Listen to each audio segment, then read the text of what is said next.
Hi, I'm Nikki Rutman, and this is the briefing from Emerging Trajectories.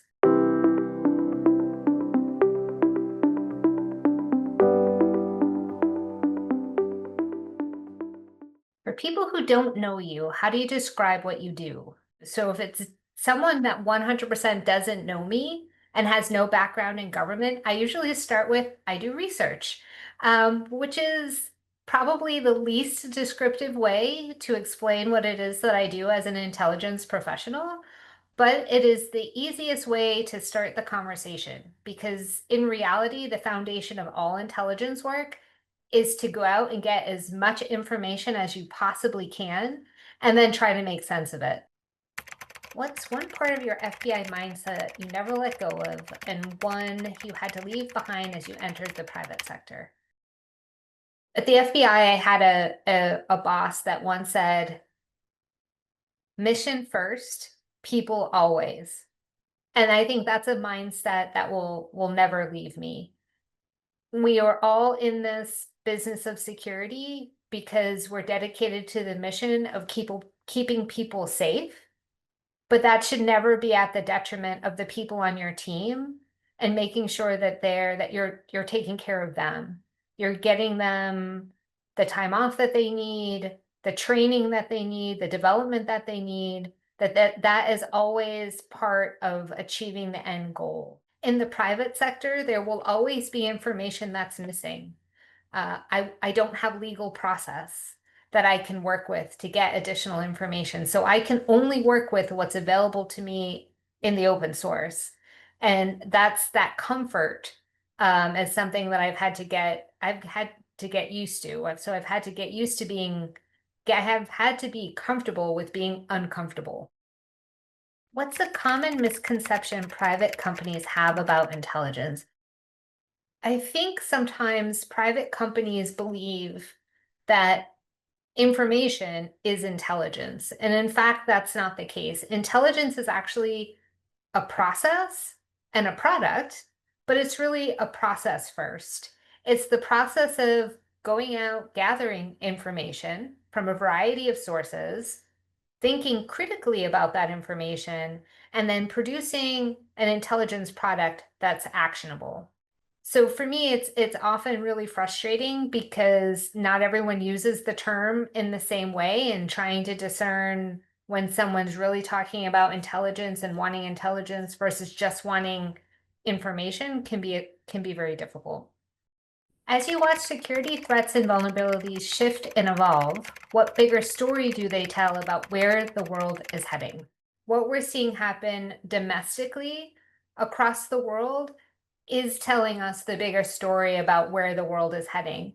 And for me, it's really focused on how divided the world has become, whether it's in local communities, policy, government, and the challenges of conflicting political opinions and how that plays out on social media and in just regular conversations on bumper stickers. I feel like everywhere you look, it is telling us that the world is becoming more and more divided. And not just in the United States, that seems to be the case in other countries around the world as well.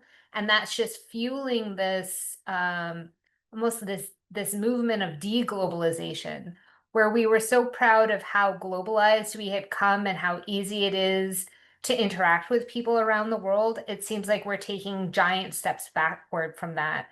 And for me, that's really this deglobalization trend is very worrying. What's the part of your workflow that no one sees but is essential to what you do? As an intelligence analyst, you spend a significant amount of time looking for information and then looking for more information until you have what you think is all the information you need to answer the intelligence question that you're asking. That process of going out and finding information is exceptionally time consuming, and nobody ever sees it because they only see the 1 to 2 page document that you give them at the end of that process that whittles it down in a way that is consumable for them, actionable, provides recommendations. but they never see all the time and energy and effort that goes into getting to that 1 to 2 page document. Tell me about a moment when you saw something and just knew this matters. What happened? When the world started to talk about and the news started to talk about a mysterious virus, and my husband was consuming a lot of that information, he and I actually sat down and had a conversation about, what was going on in the world and what it could potentially mean. And like any good intelligence professional, I came up with signposts. I came up with signposts. And I'm like, okay, if we hear that this virus is unknown, like 100% unknown, there's no name for it, then we should be worried. If there's no known cure because it's an unknown virus and there's no known cure, we should be worried. And if it starts to kill people in significant numbers, we should be worried. So if all those three things happen, then we should worry. Weeks later, we now know it's the COVID-19 virus. And I think that was one of those moments where it was just so obvious to me that I think like an intelligence professional, which obviously wasn't a surprise, but just how you can deconstruct an event and make it make sense. What's one part of intelligence analysis that must always be done by a human, no matter how good AI gets? Intelligence analysis has to include critical thinking. And I think only a human can do critical thinking, no matter how good the AI gets. There is so much nuance involved in understanding the context, the emotions involved in an event, that I'm not sure AI will ever be able to get to that point where it can both understand context, emotion, and a whole host of other variables that an intelligence analyst can bring to the table to make sense out of an event.